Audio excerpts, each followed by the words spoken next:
Dilsa, congratulations on your books. I am especially looking forward to the third one. I read the first two. They are page turners. I highly recommend them to everyone. We are so happy to have you here. You own Good Show Publications, which means you are a self-publisher, correct? Yes. Can you tell us why you chose to self-publish? Mainly because I'm a control freak. I enjoy self-publishing because I like the whole process. I like not only writing the book, but creating it and producing it. It's sort of a labor of love for me. Can you tell us the difference between independent publishing and self-publishing?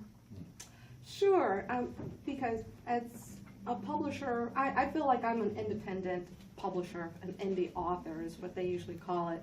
So I do sort of differentiate myself from self-publishers. Independent publishers actually take the reign of every little detail, all of it.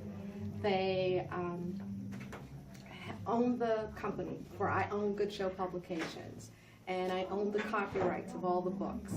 I own the ISBN numbers, and I also own or keep all of the net profits. But being an independent publisher also means I own all of the expenses as well. So I have to contract individually editors, proofreaders, book designers, layout designers, printers. All of that entails independent publishing.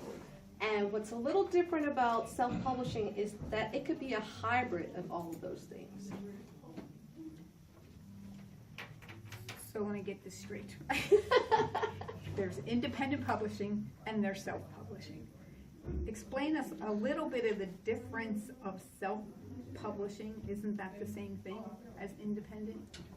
It depends on how you look at it. As I said before, self-publishing is more of a hybrid. Self-publishing you don't necessarily own everything. You write the book and then you can contract services with companies that offer different packages.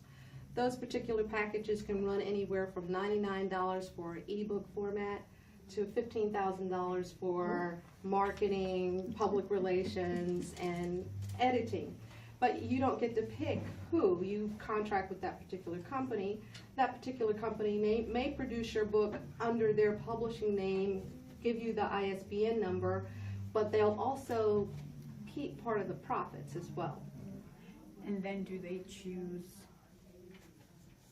where your book gets presented? Do they choose how it gets distributed as well? That's part of the service package. Some of it is the printing, and it's usually print on demand. They will charge you X amount of dollars for the print on demand. They'll use a print on demand service that charges them, and that's why your net profit gets a little bit lower because of all of the different hands that are in the pot, so to speak. Everybody wants their piece of the pie. Everybody wants their piece of the pie. Okay. So there are a lot of different services that you can actually contract with them. You can actually, it's sort of a menu items list. You can choose what part of it you want to vendor out to another company and what part of it you want to do yourself. Because even with the packages, you can still have your own publishing company in that name. You can still own your own ISBN, but you literally have not as much control as you would when you go through those particular organizations. Then why is print on demand more popular if you're not getting as much of the profits? Okay, that's a very good question. I should have brought that up, that the print on demand is more popular for self-publishing authors and independent authors because it's readily available and the distribution is a lot wider. You'll have, if you go with an not Ex Libris, but if you go with Ingram Sparks or with Lightning Source, you'll have a wider distribution channel. You can get into all the retail organizations. You can even get into the libraries.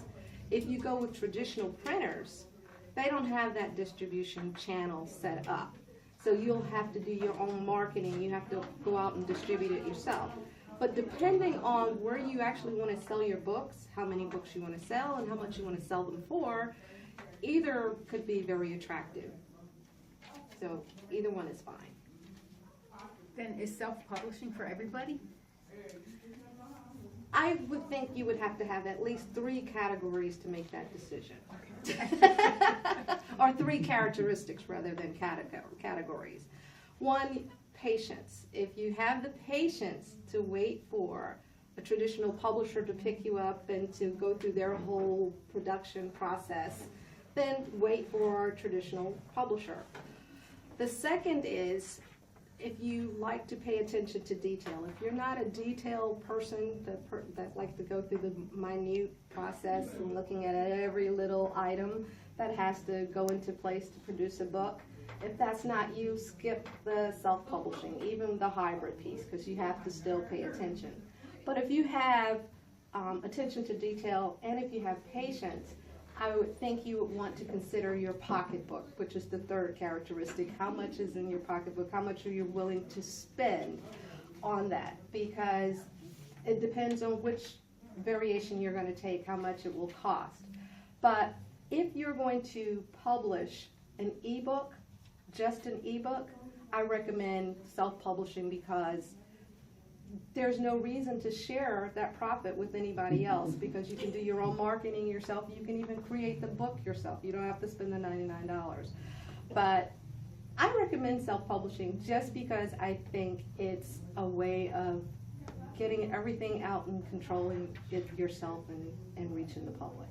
Okay, we have about 30 seconds before we have to go to a commercial. Can you give us any advice to anyone considering self-publishing? Create a list, check that list frequently, make sure you don't miss anything out, miss any items, and just have fun doing it. Just enjoy it, because once you get that finished product, you'll never know the excitement again. It's fantastic. Well, thank you very much. That was a lot of good information. I hope our listeners appreciate it. It was wonderful meeting you, and I look forward to your next book. Thank you.